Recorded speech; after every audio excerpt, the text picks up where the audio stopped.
ndagusuje nanone ngo ikaze mukunzi wa Brown Magazine. Of course no musore wanyu Avi Brown.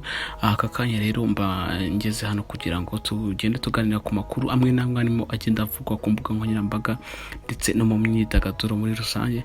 Kuri ubu rero ikintu cyo kuba tuvugaho ni inkuru y'umukobwa. Murabizi neza ko ejo tariki ya 29 nibwo hari habaye irushanwa cyangwa se amajonjora ya Miss Rwanda yarimo kubera i Musanze. Nubwo ngo bari barimo batoranya abakobwa bazahagarara intara y'amajyaruguru, ari nabwo rero hahise hazamuka ikintu kigiye kitavuzweho rumwe. Ni inkuru y'umukobwa nyine witwa Uwamariya Jacqueline. Uwamariya Jacqueline rero yari mu bakobwa bari baje guhatanira guhagararira intara y'amajyaruguru, ariko sinzi ko byaje kugendana. Murabizi muri Miss Rwanda buri gihe buri mwaka ntago habura akantu kagenda kavugwa cyangwa se bikagenda bivugwa cyane ku mbuga nkoranyambaga. Nako byaje kugenda rero uyu mukobwa wa Maria Jacqueline, abantu baje kumuvugaho ibintu bigiye bitandukanye bitari abantu benshi nyine batagiye bemerekanyeho, dore ko uyu mukobwa wari wahawe nimero 7 we yari afite umushinga wo kurengera ibidukikije binyuze mu gushishikariza urubyiruko kumva neza iyi gahunda ya leta n'isi muri rusange. Uwo mukobwa rero mu by'ukuri nubwo yaje gutaha amaramasa, bivuze ko ntago yabonetse mu bakobwa 9 bagomba guhagararira intara y'amajyaruguru, ariko ntago byarangiriye aho ngaho, ahubwo nyuma y'uko amafoto ye amaze kujya hanze, amaze gukwirakwira imbuga nkoranyambaga,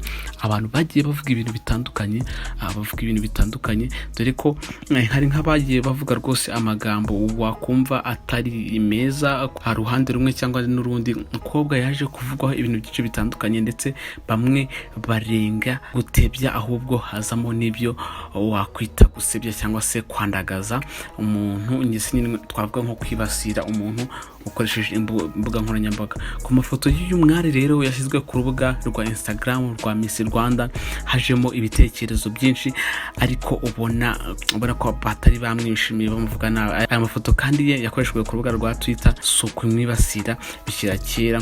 Nk'uwitwa Lamek Gisat n'intwari yagize ati mwarakoze kwigirira icyizere mukiyandikisha muri Miss Rwanda 2022. Icyo cyizere cyonyine mwigiriye cyahagurutse indege, mugikoreshe mwiteza imbere mu guhinga amashyamba. Wumvishe nk'iki gitekerezo cy'uyu muntu ni igitekerezo kiri negative cyane, kandi abantu benshi ntabwo babyishimiye, dore ko abantu benshi bagiye bavuga ngo bahabaho debate about se ubwiza n'ubuhe. Umukobwa we ikintu yaje kuba atangaza nyuma y'ibintu byose byabaye ku mbuga nkoranyambaga, mu magambo ye yivugiye ati njyewe nk'umukobwa w'umunyarwanda kandi uhora wumva inshingano cyangwa se impanuro abayobozi bacu baduha, kwigirira icyizere ndetse no guhagarara ukerekana icyo ushoboye cyangwa se ukazamura ijwi ryawe ryo kuvuga icyo wumva wahindura cyangwa se n'icyo wakora. Ibyo bavuze byose njye nta na kimwe bintwaye, ahubwo ntago nagize amahirwe yo gutambuka cyangwa se gukomeza ngo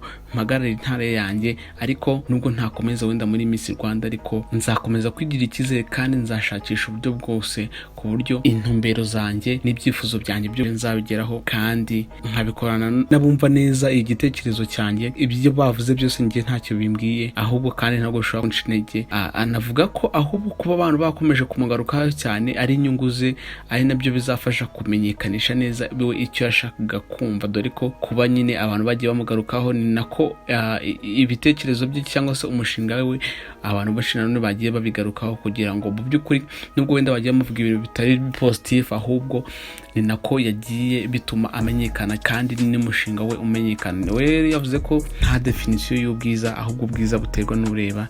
Nuko nguko rero umukobwa we yagiye asubiza abantu benshi bagiye bakomeza kuvuga ibintu byinshi. We yavuze ati njye nta kibazo mfite rwose, abakomeza kungarukaho ahubwo bakomeze nta kibazo. Ariko tubivuze ko amafoto y'uyu mukobwa yakoreshejwe nyine yapostinzwe kuri Miss Rwanda, amafoto ye yahise asibwa, ariko nanone abantu baraje kuyabika. Ubu ngubu uwo mukobwa yabaye ikiganiro kuri Twitter, abantu benshi bakomeza kubigarukaho bavuga ati si uyu mukobwa ubwiza bwe koko, dore ko ngo bareba ubwiza, umuco, nanone kandi bakareba n'ubwenge.